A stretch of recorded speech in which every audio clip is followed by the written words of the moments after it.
Bonjour, on se retrouve pour une nouvelle vidéo. Donc là, on va reculasser le moteur de Martin. Donc, nous avons la culasse et le bloc moteur ici.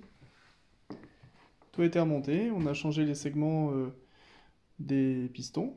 On a changé tout ce qui est coussinet de bielle et de vilebrequin. Et maintenant, je viens de dégraisser le plan de joint qui se trouve ici. C'est toute la partie là, avec les chemises, pour y poser le nouveau joint, le fameux joint de culasse. Le moteur a eu un coup de propre extérieur, nouvelle pompe à eau, des nouveaux joints de boîtier d'eau, car elle fuyait de partout. En fait, on a un joint qui se trouve ici, un joint torique de 36,5 en tore de 3. Et ici, derrière, on a un joint de 74 en tore de 3,5. Normalement, c'est un tore de 3 d'origine, mais il faisait presque pas contact, donc je l'ai modifié pour en mettre un de 3,5, et là, ça a l'air bien. Et en fait, par la suite, j'ai même remplacé ce joint par un tore de 4 parce que ça fuyait quand même un petit peu. Donc pour reculasser le moteur, il va falloir que je cale le volant moteur, donc que je le pige plutôt, et il va falloir que je pige l'arbre à cam, donc la poulie d'arbre à cam de la culasse, pour être sûr de ne pas rentrer en collision avec les pistons. Et après, je pourrais mettre la courroie de distribution et le galet tendeur. Avant de remonter aussi, on va vérifier que les pistons tournent bien librement dans le moteur, enfin monte et descend librement et que le vilebrequin tourne bien correctement, afin de voir s'il n'y a vraiment pas de problème avant de remettre la culasse.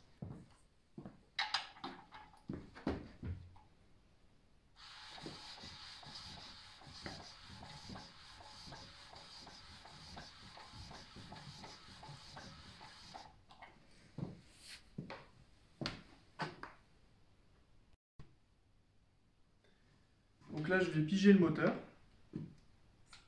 enfin piger le volant moteur, qui va me permettre de savoir dans, dans quelle position est le vilebrequin quand je vais remettre la culasse. On va tourner le volant. Vraiment, c'est en point mort, donc on ne doit pas être trop loin de cette position-là.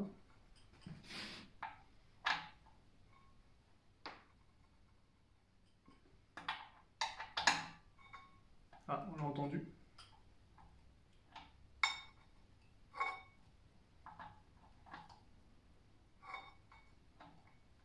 Je passe dessus.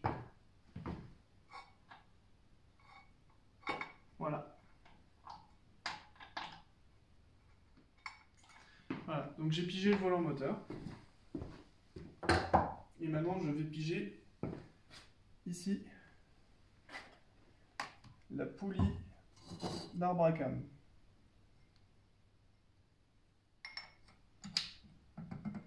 Voilà. Donc là, en fait, la position que j'ai mis sur l'arbre à cam, elle va correspondre avec la position que j'ai mis avec le volant moteur. Et c'est grâce à ça qu'on va caler aussi la distribution. On peut remettre la culasse maintenant.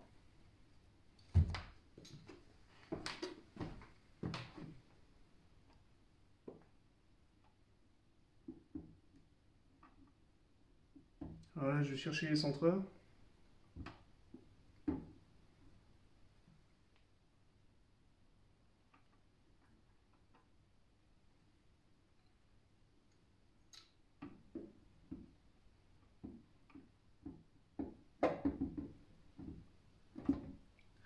J'en ai trouvé un et j'en ai trouvé deux. Voilà. Je vérifie qu'elle est bien en appui partout. Ici, on a le joint qui dépasse, c'est normal.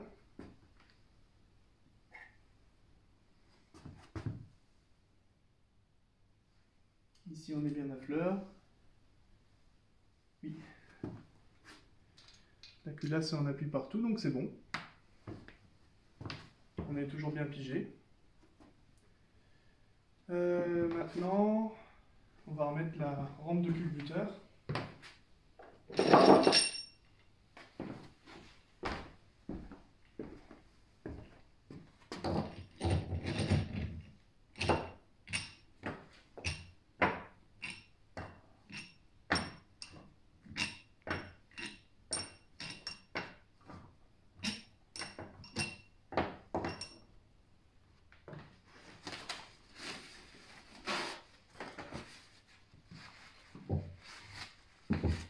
nettoyer là.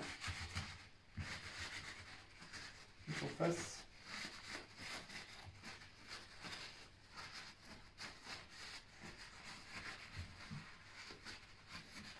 Voilà. On va remettre la rampe de culbuteur au-dessus de l'arbre à câble.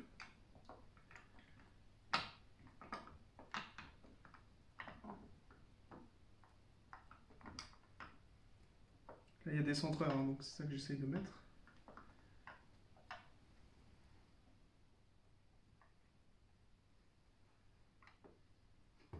Non. Hop.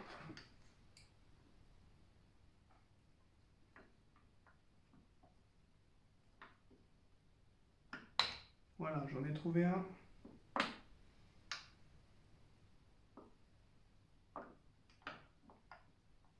Et voilà. On est à peu près en face. Ensuite, je vais appliquer une graisse un peu spéciale sur les vis qui s'appelle de la mollicotte.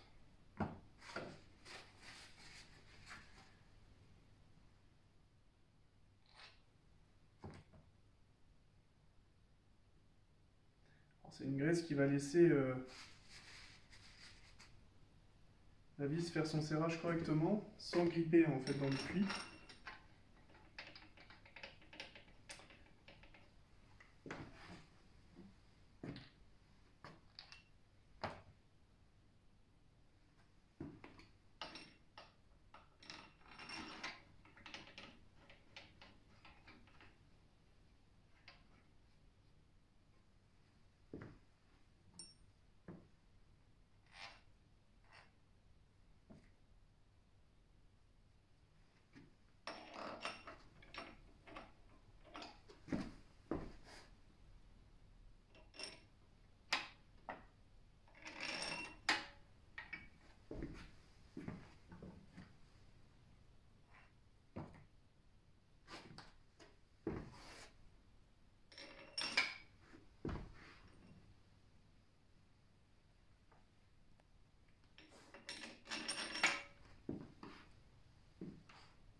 Et voilà, donc c'est une graisse qui apparemment possède du graphite dedans. Le graphite c'est noir, donc je suppose que c'est une graisse avec du graphite.